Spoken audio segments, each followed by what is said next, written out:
है। इस पूरे मामले में भरत सिंह के आरोपों का मंत्री ने जवाब दिया है। एमएलए भरत सिंह जो खुद कांग्रेस के हैं, मंत्री प्रमोद जैन भाया ने पत्र लिखकर ही जवाब दिया है उनके आरोपों पर। बीजेपी के कुप्रचार से प्रभावित हो गए विधायक, यानी कि देखिए आरोप का जवाब आरोप में दिया जा रहा है। जो सवाल उनसे पूछे गए उस पर कुछ कहते नहीं बना, तो ये आरोप एक बार फिर से भारतीय जनता पार्टी पर। भरत सिंह वरिष्ठ नेता बात का बुरा मैं नहीं मानता, लेकिन वो बीजेपी से प्रभावित हैं, ये कहा गया है। यानी उन पर जो आरोप लगे हैं उन पर उन्होंने कोई भी जवाब नहीं दिया। मंत्री प्रमोद जैन भाया ने पत्र लिखकर ये कहा है कि आप बीजेपी जो दुष्प्रचार कर रही है मेरे खिलाफ, सरकार के खिलाफ, उससे आप इंप्रेस्ड हो गए हैं, लेकिन आप वरिष्ठ हैं इसलिए मैं आपकी बातों का बुरा नहीं मानता। तो ये बहुत बड़ी खबर आपको बता दें, गहलोत के मंत्री पर कांग्रेस एमएलए ने आरोप लगाए और उसका जवाब देखिए, आरोप का जवाब आरोप से ही दिया। भंवर, पुष्पेंद्र हमारे साथ जुड़ चुके ज्यादा जानकारी के साथ। भंवर, जब कांग्रेस के एमएलए इतना गंभीर आरोप एक मंत्री पर लगाते हैं तो बजाय उसके क्लैरिफिकेशन के वो उल्टा उन पर ही आरोप लगाते हुए नजर आ रहे हैं।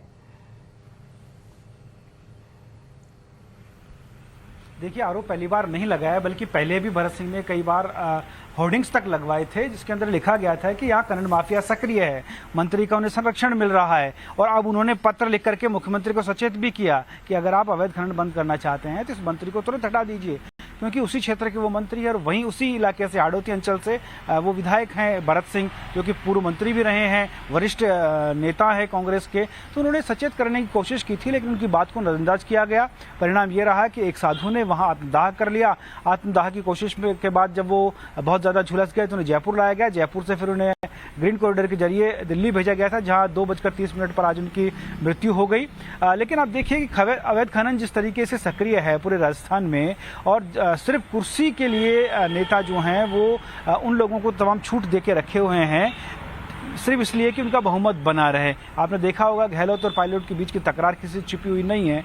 ऐसे में उन तमाम अधिकारों को खुले में करने के लिए ये कह दिया गया है कि आप जो चाहे करते रहिए, और जो शिकायतें की जाती हैं उन पर कोई ध्यान नहीं दिया जाता है। शिकायती पत्र भरत सिंह का मौजूद है, उसमें साफ साफ तौर पर लिखा हुआ है, लेकिन अभी तक कोई कार्रवाई नहीं। और जब प्रत्युत्तर मंत्री की तरफ से दिया गया है तो उसमें ये कहा गया है कि बीजेपी से प्रेरित है। तो आप ये देखिए कि बजाय उन चीज़ों पर जाँच करने के सिर्फ आरोप प्रत्यारोप के दौर चलते रहते हैं। और सरकार का जो सरकार के मुख्यमंत्री हैं या सरकार के विभाग के मंत्री हैं वो इस मामले पर बने रहिए हमारे साथ, आगे भी आपसे जानकारी लेते रहें।